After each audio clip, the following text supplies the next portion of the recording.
Hi friends, welcome back to my channel. ಎಲ್ಲರೂ ಹೇಗಿದ್ದೀರಾ? ಚೆನ್ನಾಗಿದ್ದೀರಲ್ಲ ಫ್ರೆಂಡ್ಸ್? ನಾನು ಚೆನ್ನಾಗಿದ್ದೀನಿ. ಇವತ್ತಿನ ವಿಡಿಯೋದಲ್ಲಿ ಒಂದು ಇನ್ಫಾರ್ಮೇಷನ್ ವಿಡಿಯೋ ಮಾಡೋಣ ಅಂತ ಈ ವಿಡಿಯೋನ ಮಾಡ್ತಾಯಿದ್ದೀನಿ ಫ್ರೆಂಡ್ಸ್.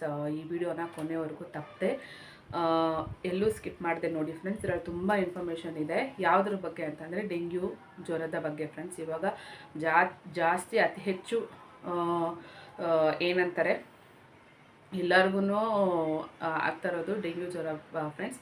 ಇದರಿಂದ ನಾವು ತಪ್ಪಿಸ್ಕೊಳ್ಬೇಕಾದ್ರೆ ಏನೇನು ಮಾಡಬೇಕು, ಸಣ್ಣ ಸಣ್ಣ ಟಿಪ್ಸ್ನ ಫಾಲೋ ಮಾಡಿದ್ರೆ ಯೂಸ್ಫುಲ್ ಆಗುತ್ತೆ ಫ್ರೆಂಡ್ಸ್. ಇದರಿಂದ ಹಾಗಂದರೆ ಇದನ್ನೆಲ್ಲ ಯೂಸ್ ಮಾಡಿದ ತಕ್ಷಣ ಡೆಂಗ್ಯೂ ಜ್ವರ ಬರಲ್ಲ ಅಂತಲ್ಲ ಫ್ರೆಂಡ್ಸ್.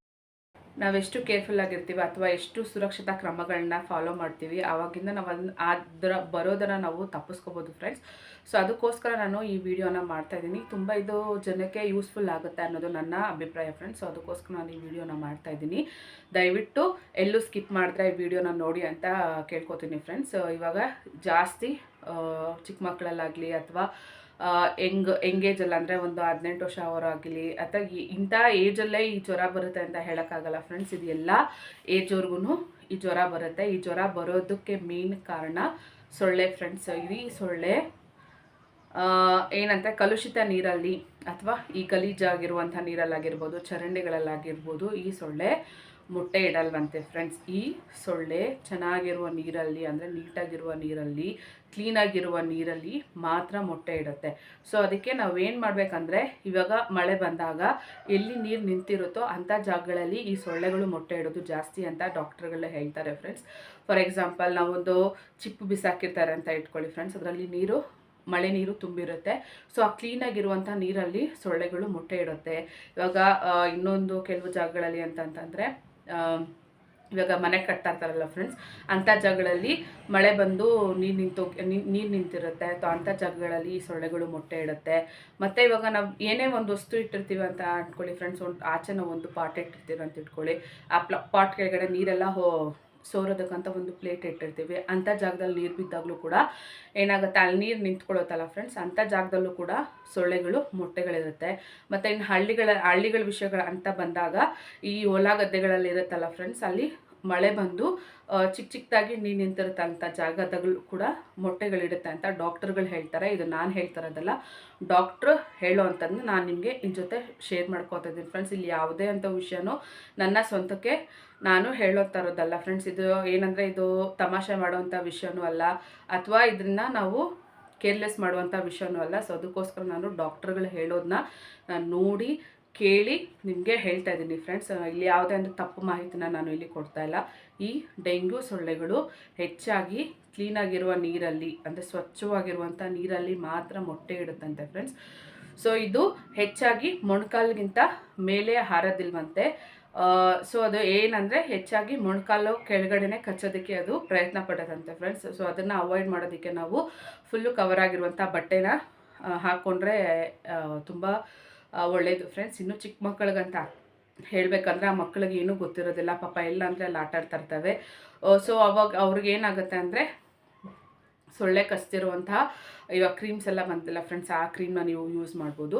ಮತ್ತು ಇನ್ನೊಂದು ಏನು ಅಂತಂತಂದರೆ, ಮಕ್ಕಳು ಕಾಲು ಫುಲ್ಲು ಕವರ್ ಆಗುವಂಥ ಮೊಣಕಾಲಿಂದ ಕೆಳಗಡೆ ಫುಲ್ಲು ಕವರ್ ಆಗುವಂಥ ಪ್ಯಾಂಟ್ಗಳನ್ನ ಯೂಸ್ ಮಾಡಿದ್ರೆ ತುಂಬ ಒಳ್ಳೆಯದು ಫ್ರೆಂಡ್ಸ್. ಮತ್ತು ಇನ್ನೊಂದು ಟಿಪ್ ಏನು ಅಂತಂದರೆ, ಹೆಚ್ಚಾಗಿ ಮಕ್ಕಳಿಗೆ ಕೊಬ್ಬರಿ ಎಣ್ಣೆ ಹಚ್ಕೋಬೇಕಂತೆ ಫ್ರೆಂಡ್ಸ್. ದೊಡ್ಡವರಾದ್ರೂ ಅಷ್ಟೇ, ಚಿಕ್ಕವರಾದರೂ ಅಷ್ಟೇ. ನಾವು ಆ ಸೊಳ್ಳೆ ಕಡಿತದಿಂದ ಪಾರಾಗಬೇಕು ಅಂತಂದರೆ, ನಾವು ಸ್ವಲ್ಪ ಮಟ್ಟಿಗಾದರೂ ಬಚಾವಾಗಬೇಕು ಅಂದರೆ ನಾವು ಕಾಲುಗಳಿಗೆ ಕೈಗಳಿಗೆ ಸ್ವಲ್ಪ ಕೊಬ್ಬರಿ ಎಣ್ಣೆನ ಹಚ್ಕೋಬೇಕಂತ ಫ್ರೆಂಡ್ಸ್. ಸೊ ಅದರಿಂದ ಏನಾಗುತ್ತೆ ಅಂತ, ಅದು ಕಚ್ಚುವಂತಹ ಸೊಳ್ಳೆಯ ಪರಿಣಾಮ ಕಚ್ಚುತ್ತಲ್ಲ ಫ್ರೆಂಡ್ಸ್, ಅದು ಆ ಪರಿಣಾಮ ಹೆಚ್ಚಾಗಿ ನಮ್ಮ ದೇಹದೊಳಗಡೆ ಹೋಗೋದಿಲ್ಲ. ಸೊ ಅಲ್ಲಿ ಅವಾಯ್ಡ್ ಮಾಡುತ್ತೆ ಅಂತ ಡಾಕ್ಟರ್ಗಳು ಹೇಳ್ತಾರೆ ಫ್ರೆಂಡ್ಸ್. ಇದು ಕೂಡ ಏನಾದರೂ ಅಂತಂದರೆ, ಈ ಸೊಳ್ಳೆ ಕಚ್ಚಿ 4 ರಿಂದ 5 ದಿವಸ ಅಥವಾ ಸೊಳ್ಳೆ ಕಚ್ಚಿದ 8 ದಿವಸದೊಳಗಡೆ ಜ್ವರ ಬರುತ್ತಂತೆ ಫ್ರೆಂಡ್ಸ್. ಆ ಜ್ವರ ಬಂದಾಗ ಏನು ಮಾಡಬೇಕು ಅಂತಂದರೆ, 24 ಅವರ್ಸ್ ಅಂದರೆ ನಾವು ಏನಾದರೂ ಪ್ಯಾರಾಸಿಟಮಲ್ಲು, ಮಕ್ಕಳಿಗೆ ನಾವು ಡೋಲೋ ಸಿರಪ್ ಎಲ್ಲ ಕೊಡ್ತೀವಿ, ನಾವು ಡೋಲೋ ಟ್ಯಾಬ್ಲೆಟ್ ತೊಗೋತೀವಿ. ಸೊ ತೊಗೊಂಡು 24 ಅವರ್ಸಲ್ಲಿ ಏನಾದರೂ ಜ್ವರ ಕಮ್ಮಿ ಆಗಿಲ್ಲ ಅಂತಂದರೆ ತಕ್ಷಣ ನಾವು ಡಾಕ್ಟರ್ನ ಕನ್ಸಲ್ಟ್ ಮಾಡಬೇಕು. ಫಸ್ಟು ನಾವು ಬ್ಲಡ್ ಚೆಕಪ್ನ ಮಾಡಿಸ್ಬೇಕು ಫ್ರೆಂಡ್ಸ್. ಎಷ್ಟು ಬೇಗ ನಾವು ಬ್ಲಡ್ ಚೆಕಪ್ ಮಾಡಿಸಿ ನಾವು ಯಾವ ಫೀವರ್ ಇದು, ವೈರಲ್ ಫೀವರಾ, ಡೆಂಗ್ಯೂ ಫೀವರಾ, ಅಥವಾ ಬೇರೆ ಮತ್ತೊಂದು ಏನಾದರೂ ನಮಗೆ ಫೀವರ್ ಬಂದಿದೆ, ಟೈಫಾಯ್ಡ್ ಬಂದಿದೆ, ಈ ರೀತಿ ನಾವು ಬೇಗ ನಾವು ಬ್ಲಡ್ ಚೆಕಪ್ ಮಾಡಿಸಿ ತಿಳ್ಕೊಳ್ಳೋದ್ರಿಂದ ನಮ್ಮ ಆರೋಗ್ಯ ಕಾಪಾಡ್ಕೊಳ್ಬೋದು ಫ್ರೆಂಡ್ಸ್. ಇವಾಗ ಏನು ಅಂತಂತಂದರೆ ಅತಿ ಹೆಚ್ಚಾಗಿ ಈ ಡೆಂಗ್ಯೂಯಿಂದ ತುಂಬ ಜನ ಸಾವನ್ನಪ್ತಿದ್ದಾರೆ ಅಂತ ನ್ಯೂಸಲ್ಲೆಲ್ಲ ಹೇಳ್ತಾ ಇದ್ದಾರೆ. ಅದೆಲ್ಲ ನೋಡಿದಾಗ ಏನು ಅನ್ಸುತ್ತೆ ಅಂದರೆ, ಒಂದು ಚಿಕ್ಕ ಸೊಳ್ಳೆ ನಮ್ಮ ಪ್ರಾಣನ ತೆಗೆಯೋಷ್ಟು ಭಯಾನಕವಾಗಿದೆ ಅನ್ನೋದು ನಂಬಲಾಗದಂಥ ಸತ್ಯ ಅಂತ ಅನ್ಸುತ್ತೆ ಫ್ರೆಂಡ್ಸ್. ಇವಾಗ ಏನಂತಂದರೆ, ಅವಾಗೆಲ್ಲ ದೊಡ್ಡ ದೊಡ್ಡ ಕಾಯಿಲೆ ಬಂದ್ರೂ ಬಚಾವಾಗುವಂಥವ್ರು ಈ ಚಿಕ್ಕ ಸೊಳ್ಳೆಯಿಂದ, ಇಷ್ಟಿರುವಂಥ ಒಂದು ಸೊಳ್ಳೆಯಿಂದ ಒಬ್ಬರು ಪ್ರಾಣ ಹೋಗುತ್ತೆ ಅಂತಂತಂದರೆ ತುಂಬ ಭಯ ಆಗುತ್ತೆ ಫ್ರೆಂಡ್ಸ್. ನಾನು ನ್ಯೂಸಲ್ಲಿ ನೋಡ್ತಾ ಇದ್ದೆ, ಚಿಕ್ಕ ಮಕ್ಕಳು ಕೂಡ ಈ ಡೆಂಗ್ಯೂ ಫೀವರ್ಗೆ ಬಲಿಯಾಗ್ತಿದ್ದಾರೆ. ಯಾಕಂದರೆ ಅವರಲ್ಲಿ ತಡ್ಕೊಳ್ಳುವಂಥ ರೋಗ ನಿರೋಧಕ ಶಕ್ತಿ ತುಂಬ ಕಡಿಮೆ ಇರುತ್ತೆ ಫ್ರೆಂಡ್ಸ್.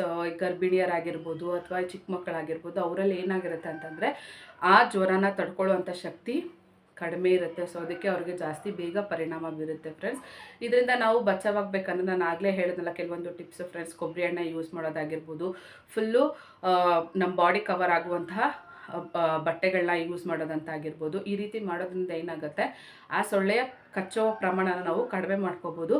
ಮತ್ತು ಇನ್ನೊಂದು ಏನಂದರೆ, ನಮ್ಮ ಸುತ್ತಮುತ್ತಲು ನೀರು ನಿಲ್ಲದಿರೋ ಹಾಗೆ ನಾವು ನೋಡಿಕೊಂಡ್ರೆ ಅದೇ ನಮಗೆ ಒಂದು ದೊಡ್ಡ ಏನು ಹೇಳ್ತಾರೆ ಸಹಾಯ ಮಾಡ್ದಂಗೆ ಅಂತ ಹೇಳ್ಬೋದು ಫ್ರೆಂಡ್ಸ್.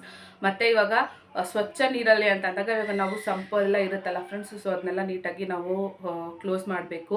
ಸೊ ಅದರಲ್ಲಿ ಜಾಸ್ತಿ ಏನೋ ಧೂಳು ಹೋಗ್ತಿರೋ ಥರ ಅಥವಾ ಸೊಳ್ಳೆಗಳು ಹೋಗಿ ಮೊಟ್ಟೆ ಇಡೋ ಥರ ನಾವು ಅದಕ್ಕೆ ಯಾವುದೇ ಜಾಗ ಮಾಡಿಕೊಟ್ಟಿಲ್ಲ ಅಂತಂದರೆ, ಸೊ ಅಲ್ಲಿ ನಾವು ಫುಲ್ಲು ಸೇಫಾಗಿರೋ ಥರ ಫೀಲ್ ಆಗುತ್ತೆ. ಮತ್ತು ಇನ್ನೊಂದೇನು ಅಂದರೆ, ಚರಂಡಿಗಳು, ನಮ್ಮ ಅಕ್ಕಪಕ್ಕ ಏನೋ ಚರಂಡಿಗಳಿದ್ರೆ ಅಲ್ಲೂ ಕೂಡ ಅಷ್ಟೇ ಫ್ರೆಂಡ್ಸ್.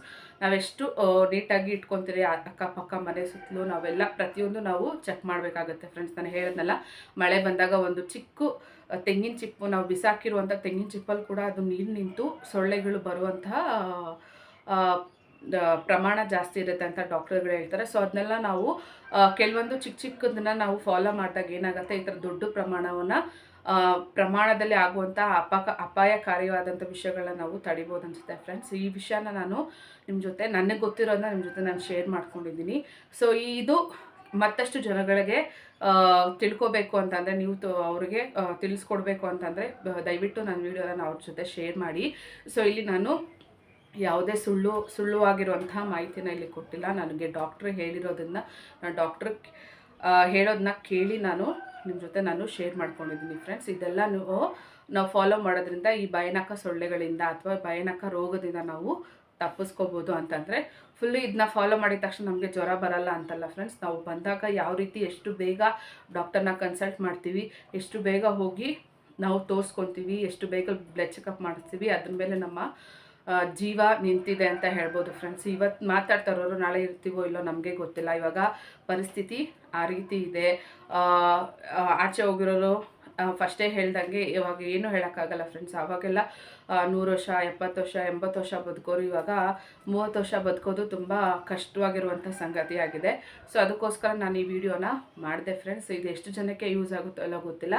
ಕೆಲವೊಬ್ರಿಗಂತೂ ಈ ಇನ್ಫಾರ್ಮೇಷನ್ ಯೂಸ್ಫುಲ್ ಅಂತ ನಾನು ಅಂದ್ಕೊತೀನಿ ಫ್ರೆಂಡ್ಸ್. ಅಂದ್ಕೊಂಡು ದಯವಿಟ್ಟು ಯಾರು ನನ್ನ ಚಾನಲ್ನ ಸಬ್ಸ್ಕ್ರೈಬ್ ಮಾಡಿದ್ರೆ ನೋಡ್ತಾ ಇದ್ದೀರಾ, ಪ್ಲೀಸ್ ನನ್ನ ಚಾನಲ್ನ ಸಬ್ಸ್ಕ್ರೈಬ್ ಮಾಡ್ಕೊಳ್ಳಿ.